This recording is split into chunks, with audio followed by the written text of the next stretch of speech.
Dear friends, मैं प्रदीप कुमार संकल्प classes में आपका स्वागत करता हूं। उम्मीद करता हूं आप सभी अच्छे होंगे, स्वस्थ होंगे।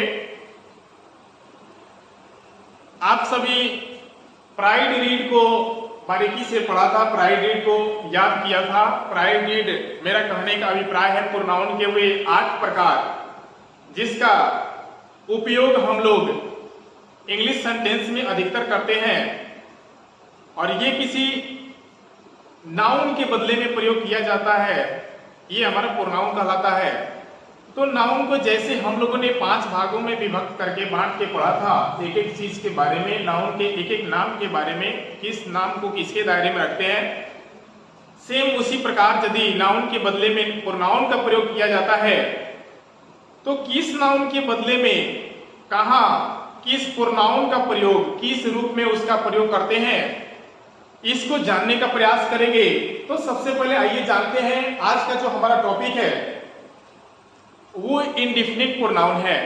अर्थात हम कह सकते हैं कि प्राइड रीड जो वर्ड था उसका तीसरा लेटर आई, यानी आई फॉर इंडेफिनिट प्रोनाउन। आइए जानते हैं इंडेफिनिट प्रोनाउन के बारे में। इंडेफिनिट प्रोनाउन का हिंदी होता है अनिश्चयवाचक सर्वनाम। अनिश्चय, जिसकी कोई निश्चितता नहीं है, उसे अनिश्चय कहते हैं। अनिश्चय अपने आप में ऐसा वर्ड है जिसका कोई अता पता नहीं है, कितना है, क्या है, उसका मात्रा क्या है, कितना है, कितना नहीं है, ये हम लोग अनुमान लगा सकते हैं। बल्कि एग्जैक्ट अगर कहें रिजल्ट देने का बात तो इंडेफिनिट प्रोनाउन हमारा नहीं देता है। ये इंडेफिनिट वे यानी अनिश्चित तरीकों को बताता है, अनिश्चितता को दर्शाता है। तो सबसे पहले इसके परिभाषा को जान लिया जाए, फिर उसके बाद हम लोग इसके एक एक चीज के बारे में जानेंगे। इसका उपयोग कैसे होता है, कहाँ होता है, इसके साथ अपना वर्ब जो है वो सिंगुलर होता है कि प्लूरल होता है। तो सबसे पहले हमारा इंडेफिनिट प्रोनाउन का डिफिनेशन है a word use at the place of noun. बार बार आ रहा है कि a word use at the place of noun. अरे भाई, मैं तो पहले से ही कह रहा हूं कि ये जो प्रोनाउन है ये जब भी आता है तो किसी नाउन के बदले में ही आता है। इसमें नई कौन सी बात है। फिर कहता है, शुरू से मैं फिर से बताना चाहता हूं, ए word use at the place of noun that shows the noun in different way, यानी नाउन के बदले में ऐसा वर्ड का प्रयोग किया जाना जो उस नाउन की अनिश्चितता को दर्शाता है। यानी उसकी कोई निश्चितता नहीं है कि उसका मात्रा क्या है, वो कितने हैं, कितने नहीं है। लेकिन यहां पे जब हम इसके रूल्स को पढ़ेंगे तो फिर वहां पे हमें बहुत सारे अंतर मिलेंगे। इससे पहले इंडेफिनिट प्रोनाउन में कौन से वर्ड आते हैं, किस प्रकार के वर्ड आते हैं, तो जैसे मैंने बोला कि a word used eight the place of noun that shows the noun indefinite way is called indefinite pronoun. यानी नाउन के बदले में प्रयोग किया जाने वाला ऐसा वर्ड जो उस नाउन की अनिश्चितता को दर्शाता है, तो ऐसा वर्ड हमारा इंडेफिनिट प्रोनाउन कहलाता है। अब जैसे ऑल, सभी, सम, कुछ, मस्ट, अधिकतर, लगभग, मेनी, अधिक, मच, अधिक, इटीसी इत्यादि, ये सभी हमारे इंडेफिनिट प्रोनाउन के वर्ड्स हैं। और इन वर्ड्सों का उपयोग सेंटेंस में कैसे करते हैं, यदि हमें कहीं ऑल मिल जाता है, यदि सम मिल जाता है, मच मिल जाता है, मेनी मिल जाता है, मोर मिल जाता है, तो इसका उपयोग हम लोग कैसे सेंटेंस में करते हैं, इसकी क्या भूमिका होती है, आइए जानते हैं। सबसे पहले हमारा नोट 1 ये कहता है नियम इंडेफिनिट प्रोनाउन के लिए कि जब यह किसी कंटेबल नाउन के लिए, फिर से इंडेफिनिट प्रोनाउन जब यह किसी कंटेबल नाउन के लिए प्रयोग किया जाता है तो यह प्लूरल होता है और अपने साथ आने वाला वर्ब भी प्लूरल ग्रहण करता है। यहां मैंने बोर्ड पे बिल्कुल एक एक वर्ड को लिखा है। जब यह किसी कंटेबल नाउन के लिए प्रयोग किया जाता है तो यह प्लूरल होता है तथा प्लूरल वर्ब ग्रहण करता है। आपके सुविधा के लिए, आपके समय के बचत के लिए मैं पहले से बोर्ड पे ऑलरेडी लिख दिया हूं ताकि आपको ये क्लास बोरिंग ना लगे, आपको स्किप करने की जरूरत ना पड़े। दूसरा नियम है कि जब यह अनकंटेबल नाउन, यहां पे कंटेबल नाउन, पहले नियम में कंटेबल नाउन और दूसरे नियम में अनकंटेबल नाउन। सबसे पहले जानने का हम लोग जानने का एक बार प्रयास करेंगे। Countable noun, uncountable noun, what do you mean by countable noun and what is uncountable noun, what is the difference between countable noun and uncountable noun. So countable noun का मतलब है जिसको गिना जा सके, अनकंटेबल जिसको गिना नहीं जा सके। ये खास इसका अंतर है। तो यहां पे सबसे पहले कहा है कि जब यह कंटेबल यानी गिनती का यानी गणने वाला कोई नाउन रहता है तो वह प्लुरल होता है और वहां पे वर्ब भी प्लुरल ग्रहण करता है।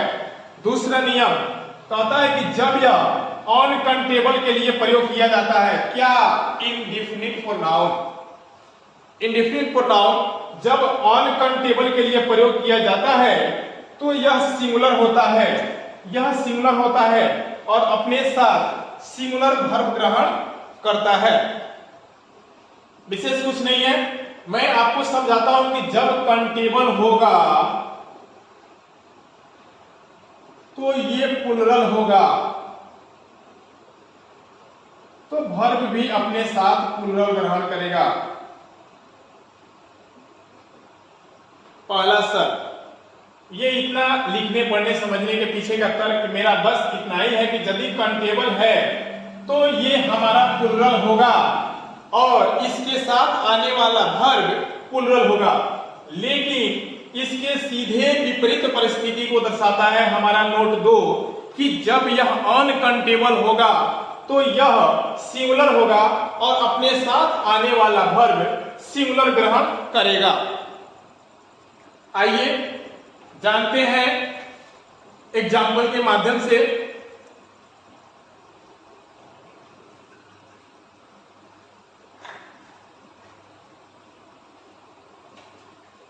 एग्जाम्पल के माध्यम से जब हम लोग जानेंगे, हम लोगों ने बचपन से अभी तक देखते आया है, सुनते आया है, सीखते आया कि लर्निंग बाय डूइंग करके सीखना, किसी काम को बता देना और किसी काम को खुद से करके सीखना में बहुत सारा अंतर होता है। करके सीखने का एक अनुभव अलग होता है और जो सीखने का तरीका है वो हमें जल्दी से आ जाता है। सेम वैसा ही हम लोग उसी रूल को यहाँ पे फॉलो करेंगे कुछ एग्जाम्पल के माध्यम से। इस नियम को बैठाएंगे, यह नियम हमें तुरंत समझ एक विकसित कर देगा हमारे मन में कि हाँ ये कुछ नहीं है, इसमें ज्यादा कुछ नहीं है। यदि ये कंटेबल के लिए आता है इंडेफिनिट प्रोनाउन तो यह प्लुरल होता है और इसके साथ आने वाला वर्ब प्लुरल ग्रहण होता है। लेकिन जब ये अनकंटेबल के लिए आता है तो यह सिंगुलर होता है और इसके साथ आने वाला वर्ब भी सिंगुलर ग्रहण करता है। यहाँ पे मैंने बताया नोट 1 को कि जब कंटेबल होगा तो प्लुरल होगा, यानी कंटेबल क्या, यहाँ कहने का मतलब जब किसी कंटेबल नाउन के लिए ये इंडेफिनिट प्रोनाउन प्रयोग किया गया होगा तो यह प्लुरल होगा और इसके साथ आने वाले वर्ब भी प्लुरल होंगे। दूसरा बताया कि जब अनकंटेबल होगा, यहां पे मैं बता रहा हूं जब अनकंटेबल होगा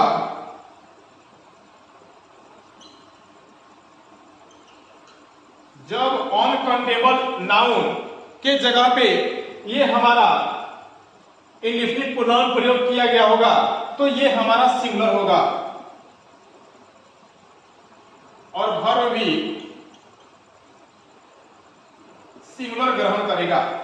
अर्थात यहाँ पे मैंने दिया कि जब ये अनकाउंटेबल नाउन के रूप में प्रयोग किया गया होगा, अनकाउंटेबल नाउन के लिए प्रयोग किया गया होगा, तो यहाँ पे ये सिंगुलर को दर्शाएगा, यानी सिंगुलर एक वचन को बताएगा और यहाँ पे उसके साथ लगने वाला वर्ब भी सिंगुलर होगा। आइए अब एग्जाम्पल को जानते हैं। सबसे पहले नियम 1 को अप्लाई करेंगे एग्जाम्पल में। यहाँ पे मैंने ऑल, ये हमारा इंडेफिनिट प्रोनाउन है, ऑल इंडेफिनिट प्रोनाउन है। अब कह रहे हैं कि ऑल ऑफ द गर्ल, देखिए यहां पे ध्यान देना है, all of the girl, girl ये हमारा काउंटेबल नाउन है, गर्ल मींस लड़की, ये हमारा काउंटेबल नाउन है। तो सबसे पहला गलती हमको यहीं पे मिला कि जब यह कंटेबल नाउन के लिए आएगा तो नाउन हमारा प्लुरल होगा।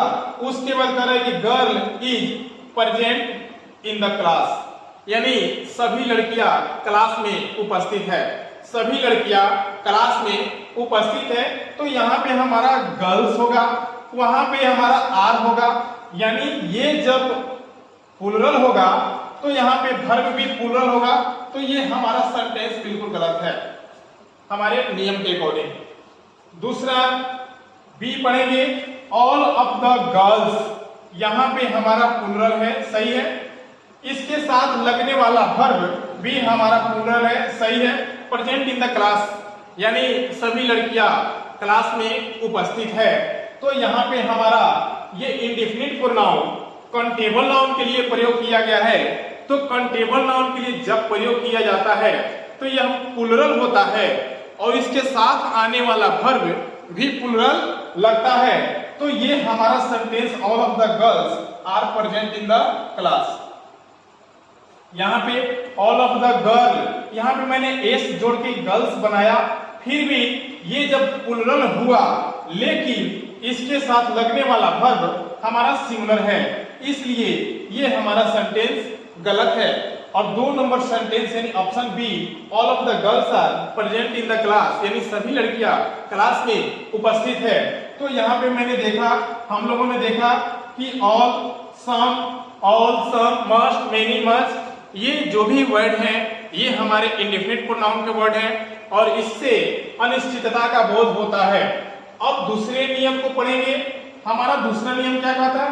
कहता है कि जब इंडेफिनिट प्रोनाउन अनकाउंटेबल नाउन के लिए प्रयोग किया जाता है तो यह सिंगुलर होता है और इसके साथ लगने वाला वर्ब सिंगुलर होता है।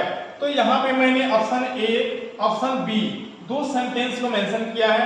आइए देखते हैं हमारे रूल 2 के अकॉर्डिंग सेंटेंस हमारा कौन सुटेबल सही बैठता है।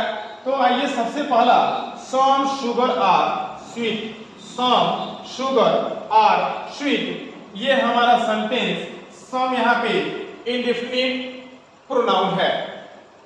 उसके बाद शुगर हमारा अनकाउंटेबल नाउन है, शुगर हमारा अनकाउंटेबल नाउन है और यहाँ पे शुगर के साथ लगने वाला वर्ब हमारा प्लुरल है।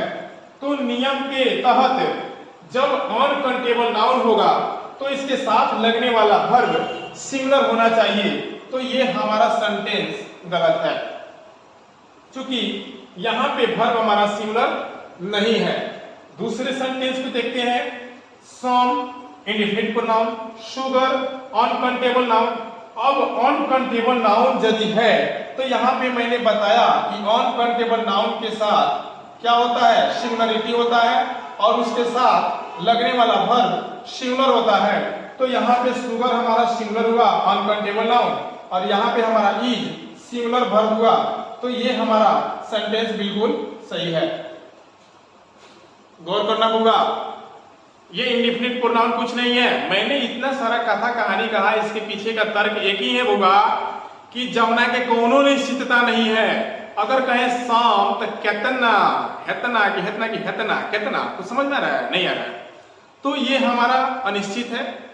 अगर कहें मेनी अधिक, मोर अधिक, मच अधिक, लगभग, तो ये कितना, लगभग का मतलब होता क्या है, उसकी कोई निश्चितता है? जैसे हम लोग कहते हैं, यदि मैं ही कहूं किसी से कि मुझे कुछ रुपया दीजिए, अब अगला आदमी जो सुनेगा वो सोच पड़ जाएगा कुछ का मतलब क्या होता है, कितना, 5, 10, 15, 20, मैं 50 दूं, शायद ये व्यक्ति, ये बंदा संतुष्ट होगा कि नहीं होगा, 100 दूं, वो असमंजस में पड़ जाएगा, दुविधा में पड़ जाएगा। तो ये हमारा अनिश्चित है, यानी अनिश्चयवाचक सर्वनाम वह है जो अनिश्चितता का बोध कराता है, उसकी कोई निश्चितता नहीं होती है, वे हमारे अनिश्चयवाचक सर्वनाम कहलाते हैं। घबराना नहीं है, एक एक चीज को बारीकी से हम लोग पढ़ेंगे। जैसे एक एक पार्ट को हम लोग जब खत्म करेंगे फिर उसके बाद मैं इसका रिवीजन क्लास कराऊंगा वन शॉट में, एक वीडियो में, प्रोनाउन प्राइड रीड के माध्यम से मात्र एक वीडियो में बेहतरीन कंसेप्ट दूंगा, ताकि आपके ये पीछे के जितने क्लास हैं उन सारे क्लासों के कंसेप्ट को एक ही क्लास में, महज 1 घंटे के क्लास में सारे चीजों को हम लोग समेट सकें और एक हम लोग का रिवीजन भी हो जाएगा।